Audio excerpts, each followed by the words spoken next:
I recently faced a father's worst nightmare.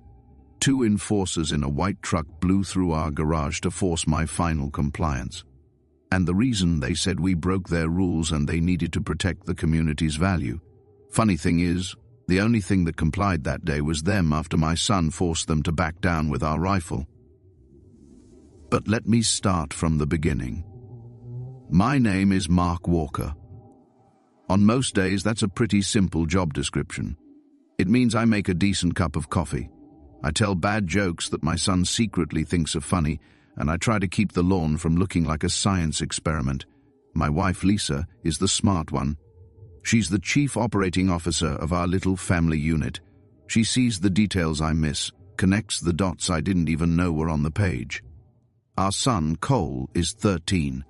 He's in that strange space between being a kid who needs you for everything and a young man who is starting to figure things out for himself. He's quiet, observant, and has a core of steadiness that sometimes makes me feel like I'm the one who needs to grow up. We live in a good house, in a quiet neighborhood, where the biggest drama is usually someone's petunias getting trampled by a deer. We don't have a homeowners association. That's not an accident. We chose this place specifically because we believe a man's home is his castle, not a duplex co-owned by a committee of curtain twitchers. We like our privacy. We like our peace. And on that particular Sunday, the peace was just about perfect. The morning sun was slanting through the kitchen window, making little dust motes dance in the air. The smell of coffee was thick and comforting. Lisa was at the table scrolling through something on her tablet, a small, knowing smile on her face. That meant she was probably winning an argument with a stranger on the internet. Cole was sprawled on the living room floor, meticulously cleaning a set of gears from one of his model kits. It was the kind of domestic silence that's not empty, but full of unspoken understanding and contentment. I took a sip of my coffee. It was good. Not great, but good. Good enough for a Sunday. I was just thinking about whether I had the energy to finally tackle the squeaky hinge on the back door when the world tilted on its axis. It started as a low rumble, a sound that didn't belong. Not a plane, not a delivery truck. This was a deeper, angrier sound. It grew fast, a crescendo of grinding metal and screaming engine. I put my mug down, my hands steady, but my insides suddenly cold. Lisa's head snapped up from her tablet, her eyes wide and locked on mine. Cole froze. A tiny brass gear held between his thumb and forefinger. The sound was coming up our driveway fast, too fast. There was no time to process, no time to even form a question. There was only the sound and then the impact. It was a noise I'll never forget. Not a crash, but an explosion of wood and metal. The whole house shuddered. A deep, violent jolt that rattled the pictures on the wall and sent my coffee mug skittering across the counter to smash on the floor. It sounded like the world had cracked open right in our garage. For a single ringing heartbeat, there was absolute silence, the kind of silence that follows a lightning strike right outside your window, then the tinkle of falling glass. I was already moving. My brain hadn't caught up, but my body knew. I moved toward the front door, my mind racing through a Rolodex of impossibilities. Drunk driver, medical emergency, a freak accident.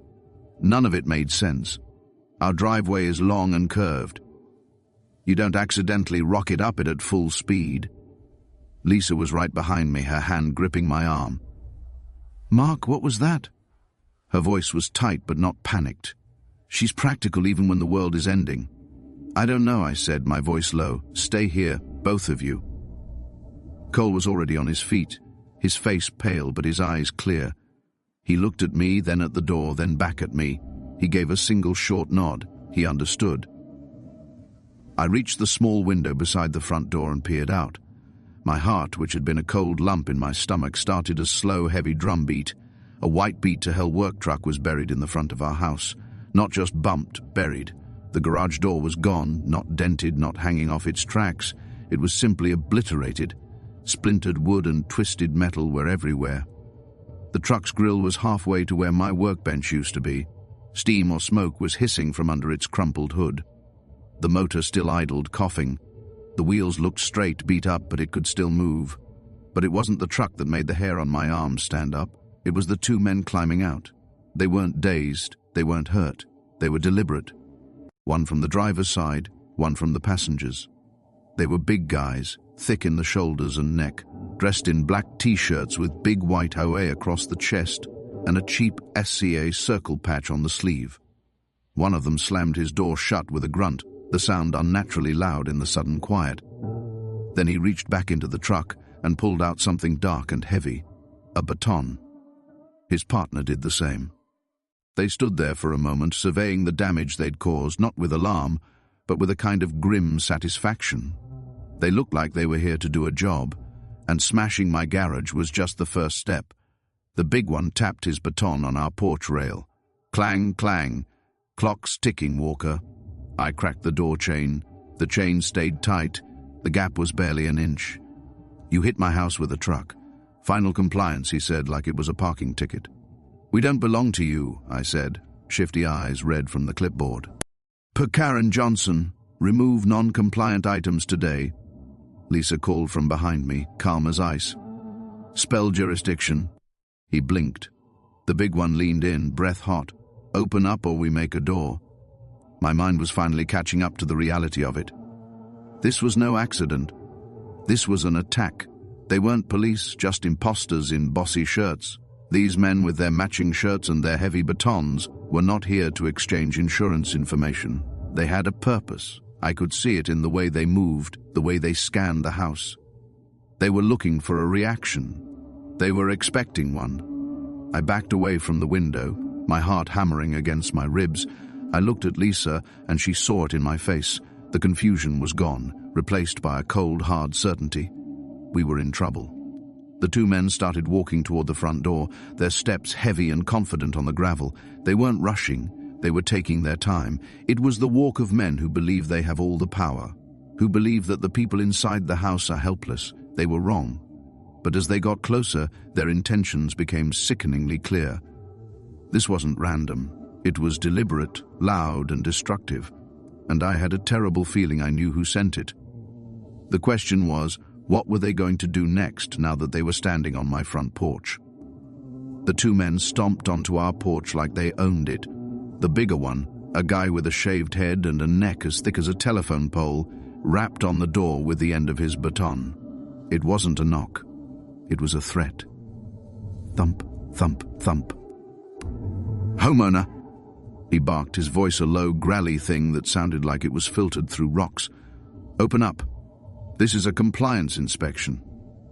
I didn't answer. I stood in the entryway, my hand held up to keep Lisa and Cole back. My mind was a flurry of activity, sorting through the insanity of the moment. Compliance. We weren't part of any association. We had no rules to comply with other than the county ordinances about burning leaves. This was a script, a bad one. The logo on their shirts came into focus through the peephole. Big HOA splashed across the chest with a cheap ECA circle patch on the sleeve. Evergreen Crest Association. Evergreen Crest was the new high-end development on the other side of the ridge, the one with the golf course and the million-dollar houses and the notoriously aggressive HOA run by a woman named Karen Johnson. We had nothing to do with them. We weren't in their jurisdiction. We have a final notice for violation 7B to 9. The second man called out. He was leaner with shifty eyes and a nervous energy the big one lacked. Failure to adhere to approved color palettes and 14C unapproved landscaping modifications. He sounded like he was reading from a script he'd barely memorized. It was absurd. It would have been funny if they hadn't just driven a 2-ton truck through my garage. The big one banged the door again, harder this time. The wood shuddered. Open the door, Walker. We're here for final enforcement. It can be easy, or it can be hard. They knew my name. The skinny one held a clipboard with our address and my name in bold. That single fact cut through all the other noise. This wasn't a mistake. This wasn't a clerical error that sent them to the wrong address. This was personal. This was targeted. My mind flashed back a few months. We'd gotten a letter, a fancy one, on thick cardstock from the Evergreen Crest Association. It was a welcome to the neighborhood letter that was less welcoming and more of a warning. It claimed their authority was expanding to include adjacent properties to protect community value. It listed a dozen ridiculous rules.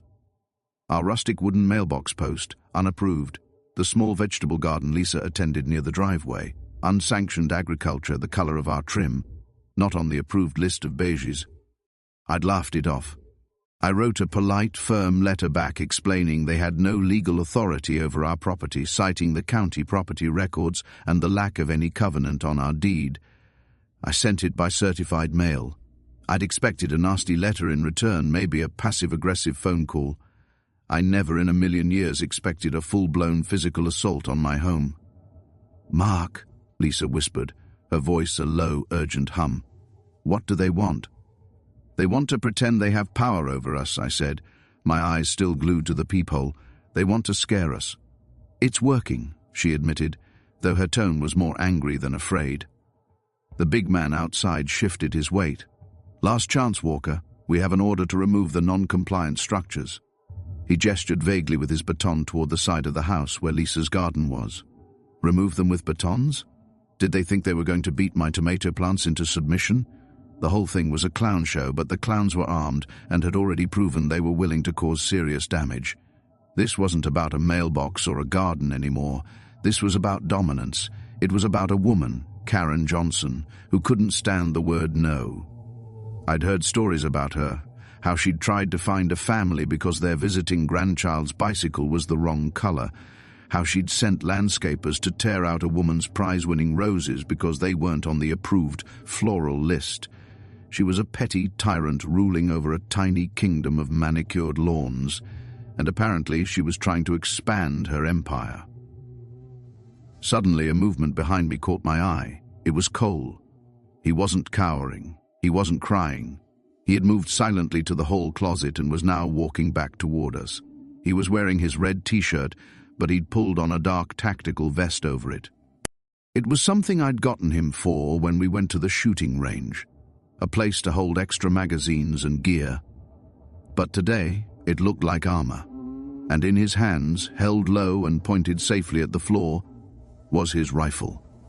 It was an AK pattern rifle, legal, semi-auto, built from a parts kit. It was his pride and joy. He knew it inside and out. He knew the 4 rules of firearm safety like he knew his own name. But seeing it now in my living room, in the hands of my 13-year-old son, sent a jolt of ice through my veins. He wasn't playing. He wasn't posturing. He saw a threat to his home, to his family, and he was preparing to stand his ground. He came to a stop a few feet behind me, not saying a word. The rifle held in a perfect low-ready position. He was just there, a silent, steady presence. The men outside couldn't see him, but I knew he was there. And in that moment, the fear I felt began to burn away, replaced by a cold, hard anger. These men had brought this level of threat to my door. They had put my son in a position where he felt he had to pick up a rifle to defend his home. Whatever happened next, they had started it. The man on the porch raised his baton to strike the door again, but I knew I couldn't let this escalate any further. I had to talk to them. I had to get them to leave. But first, I needed to know if I could even call for help. I pulled my cell phone from my pocket, my thumb hovering over the screen to dial 911, and that's when I saw it. No signal, not one bar, just an empty triangle in the words, "No service." My heart sank. We were cut off. "No service." I said the words out loud, my voice flat. I didn't need to explain the implication. Lisa immediately pulled out her own phone. The same empty icon stared back at her. "Mine too," she said, her brow furrowed in concentration. She walked over to the landline phone mounted on the kitchen wall, the old-fashioned kind we kept for emergencies. She picked up the receiver. Silence, dead, empty air, nothing, the lines dead. The circle of our world, which had already shrunk to the walls of our house, now felt like it was constricting even further. The feeling was chilling. It was like being at the bottom of a well. We could see the sky, but we couldn't climb out. We could hear the threats outside, but we couldn't call for anyone to hear us.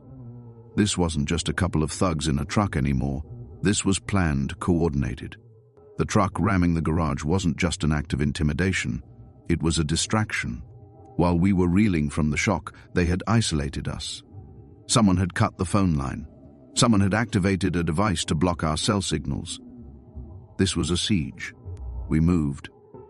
Lisa slid a wedge under the interior garage door and kicked a rubber door stop tight. I shoved a hall table against it and dropped the deadbolt. She tossed me the truck fob. Panic button now. The horn on our pickup screamed outside. Both men flinched, heads snapping toward the drive. Lisa pointed to the side window. Curtain shadow only. We stayed low. A baton wrapped our siding. Ta-ta-ta-ta. Testing for weak spots. Stay loud, I whispered. She hit the horn again. The house answered back like a heartbeat. Outside, the men were getting impatient. All right, that's it, the big one yelled. I heard their heavy footsteps move off the porch. I darted back to the window. They were walking toward the side of the house, toward the gaping hole where my garage door used to be. They were going to try to enter through there. My mind went into overdrive. I'm not a soldier. I'm a dad. I sell accounting software. My idea of a high-pressure situation is a quarterly sales meeting. But in that moment, my world simplified into a very clear set of objectives. Keep them out. Keep my family safe. Find help. Lisa, I said, keeping my voice as level as I could. The main breaker box is in the garage on the back wall. If they get in there, they could cut the power to the whole house. She nodded, her mind already working. And the internet cable comes in there too, she added. No power, no internet, no security cameras. She was always 2 steps ahead. She was right. Our doorbell camera, our Wi-Fi, everything would go dark. Cole, I said, turning to my son. He looked at me, his young face impossibly grim, but his hands were steady on his rifle. I need you to stay with your mom. Watch the back door. If you hear me yell, you lock yourselves in the master bathroom. Understand? He just nodded again. He didn't argue. He didn't ask questions. He trusted me. The weight of that trust was immense. I took a deep breath. Okay, Mark, think. What do you have? A house? A family to protect? A couple of violent morons in the yard? No way to call for help. It wasn't a great hand. I looked around the living room, my eyes scanning for anything, any advantage. The fireplace poker, too clumsy. A kitchen knife, get real. This wasn't a movie. Bringing a knife to a baton fight is a good way to get seriously hurt. My job was to be the barrier, the calm center, to use my head, not my fists. Violence was their language, not mine. If I let them drag me down to that level, I'd lose, and I couldn't afford to lose. Lisa suddenly grabbed my arm. Wait, she whispered, her eyes narrowed. She was looking past me out the front window, but not at the men. She was looking down toward the end of our driveway. The mailbox, she said. What about it? I asked, confused. When I got the mail yesterday, the little red flag was loose. I tightened it. It felt solid. Okay, I was not following. Look, she said, pointing. The little red flag on the side of our mailbox was hanging down again, limp and crooked, as if someone had messed with it, but that wasn't what had caught her eye. Tucked into the bushes, right at the base of the mailbox post, was something that didn't belong. It was a small black box, a little bigger than a deck of cards with a short, stubby antenna pointing up. It had a tiny, blinking green light. It wasn't ours. It wasn't from the post office. It was tucked away, meant to be hidden from a casual glance. But Lisa doesn't do casual glances. She sees everything. What is that? I breathed. She didn't have to answer. We both knew. It was a cell phone jammer, a portable one placed there deliberately close to the road, but close enough to our house to blanket us in a bubble of electronic silence. The dead landline was probably just a bonus, a wire cut somewhere down the road. This little black box was the heart of our isolation. And finding it changed everything. It was proof. Hard physical proof of a premeditated crime. This wasn't just assault and property damage anymore. This was a federal offense, and the people who put it there were still in my yard thinking they held all the cards. But they had made a mistake. They had underestimated my wife. The hook wasn't just the realization that we were cut off. It was the dawning knowledge that our attackers had left a trail, a piece of evidence that could burn their whole operation to the ground. Lisa looked from the jammer back to me, and a new kind of light was in her eyes. The fear was gone, replaced by a cold, sharp focus. She was a planner, a strategist. Her mind didn't see a problem. It saw a puzzle to be solved. And the first piece of that puzzle was the little black box blinking in the bushes. "They're clumsy," she said, her voice barely a whisper. "They think they're smart, but they're just bullies." They left evidence. She was right. Bullies rely on fear and overwhelming force. They don't plan for their victims to fight back with their brains. They expect you to cower, to give in. They don't expect you to start documenting their crimes while they're still committing them. "They're heading for the garage," I said, pulling her back from the window as the two thugs disappeared around the corner of the house. "They'll be inside the walls of the house soon." "Let them," she said, and the iciness in her voice surprised me. "The doorbell camera is still recording. It's got a battery backup. It saw them arrive. It recorded them threatening us. My own security camera. I'd installed it a year ago, more for package thieves than for armed goons. It had a wide-angle lens. It would have a perfect view of the front porch and a clear audio recording of their demands. That was evidence. But it won't see them inside the garage," I pointed out, "and it's only one angle." "Then we need more angles," she said simply. Her eyes flicked toward the living room bookshelf. On the top shelf, still in its original box, was a small drone. It was a cheap one, a $100 toy I'd bought for Cole last Christmas. He'd flown it a few times, but mostly it collected dust. It was small, quiet, and had a surprisingly decent little camera on it. "No way, Lisa," I said. "They'll see it. They'll hear it. Not if we're smart about it," she countered. "We launch it from the back of the house, from the upstairs window in Cole's room, fly it high, then bring it around over the trees. They're focused on the garage. They won't be looking up." It was a risky idea, but she was right. It was our only way to get eyes on what they were doing, our only way to collect more proof. I looked at Cole, who had overheard. His eyes lit up. This was something he could do, something other than just standing guard. "I can do it, Dad," he said, his voice eager. "I know how to fly it. I can keep it quiet." I hesitated for a second. I was sending my son on a mission, a real one with real stakes. But then I looked at his face. He wasn't just a kid anymore. He was part of the defense. He was a member of the team. "Okay," I said, "do it. But be careful. Stay away from the window. Use the controller from behind the curtain. And if you hear anything, I mean anything, you drop it and get away from the window." "Got it.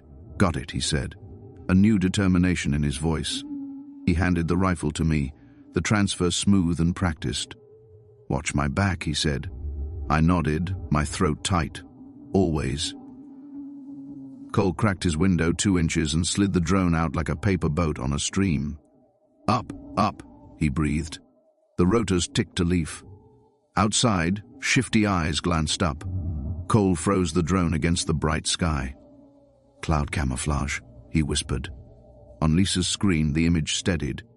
Roofline, truck, 2 men. A June bug bounced off the lens. Cole snorted. "Airspace violation." I almost laughed. "Focus pilot." He feathered the stick, skimming the maple tops. The big guy scratched his neck and went back to the door. We had eyes. While Cole went upstairs, Lisa and I moved into our own quiet rhythm. She went to her laptop. Even with the internet down, the local network was still up.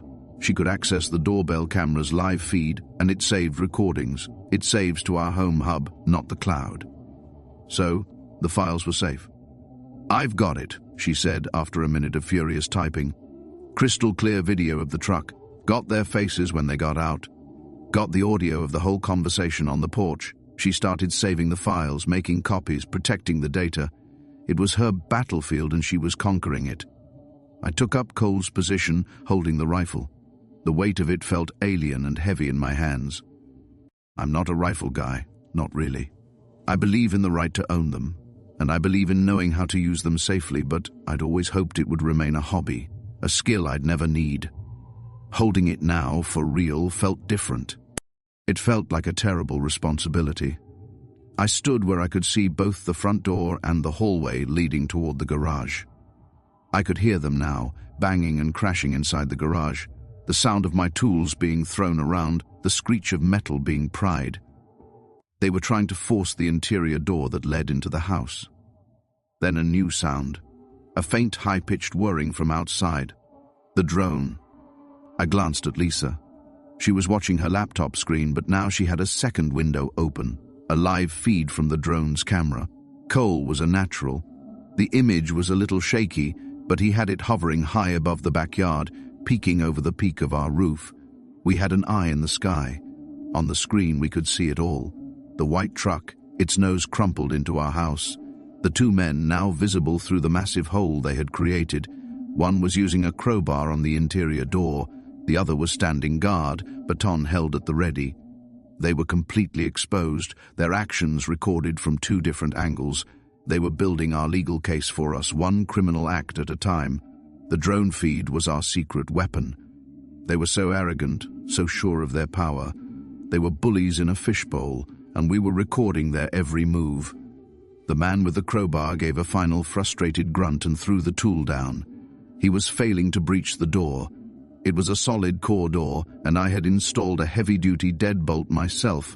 They weren't getting through it easily. He pulled out his phone. We watched on the drone's camera as he furiously typed a text message. He was reporting his failure. He was asking for new orders. The situation was at a stalemate. They were stuck outside and we were trapped inside. But the stalemate wouldn't last. They were frustrated, and frustrated men do stupid things. We had the evidence, but evidence doesn't stop a crowbar. We needed help, and we needed it now. The little black box at the end of the driveway was still blinking, reminding me that the outside world had no idea what was happening here. I had to find a way to break the silence. My mind was racing, searching for a way out of our electronic prison. The jammer blocked cell phones. The landline was cut. The internet was likely next if they got to the breaker box. We were technologically deaf and dumb. Then an image popped into my head. My neighbor, Tommy. Tommy lived 2 houses down. He was a retired electrical engineer. A guy whose idea of a good time was tinkering with circuit boards and talking to people in Finland on a Tuesday morning. He was a ham radio operator, a serious one. His backyard looked like a Cold War listening post with antennas of all shapes and sizes pointing at the sky. At neighborhood barbecues, he'd talk your ear off about ionospheric propagation and single sideband modulation. Most people's eyes would glaze over, but I'd always listened half fascinated, half amused. He called his radio setup the last voice. His theory being that when all else failed, natural disaster, grid-down scenario, alien invasion, the ham radio would still work. It didn't rely on cell towers or phone lines. It was just radio waves bouncing off the atmosphere. It was the original wireless network. Tommy, I said out loud. Lisa looked up from her laptop. Tommy, what about him?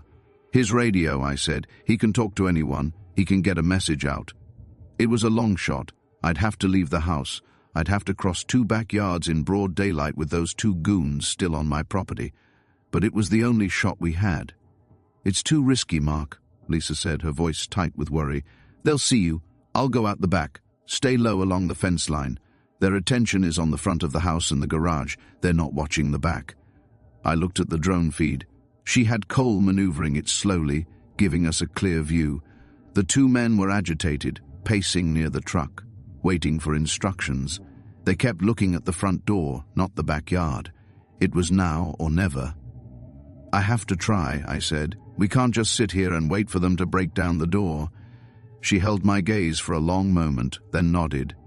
Be careful, she whispered. I handed the rifle back to Cole, who had come back downstairs after getting the drone positioned. His face was a mask of concentration as he piloted the little machine from the safety of the living room. Keep an eye on them, I told him. If they move toward the back of the house, you yell loud. I will, Dad. I slipped out the back door, my heart pounding a frantic rhythm against my ribs. The air outside was cool. The peaceful Sunday quiet now feeling sinister and threatening. I crouched low, using a line of thick hedges as cover. My world shrank to the few feet in front of me, grass, fence post, the back of my neighbor's shed. I moved as quickly and quietly as I could, my ears straining for any sound of discovery. Every snap twig, every rustle of leaves sounded like a gunshot. I made it to the edge of my property and peered through the fence slats. The next yard was empty. I slipped through the gate and continued. A suburban ghost moving through a world that had no idea of the drama unfolding just a few hundred feet away. I could hear a dog barking somewhere, a lawnmower starting up in the distance. Normal life. It felt a million miles away. Finally, I reached Tommy's backyard. It was exactly as I remembered, a forest of metal poles and wires. In the center of it all was his workshop, a converted garage he called his shack. The door was open. I crept up to it and looked inside. There he was,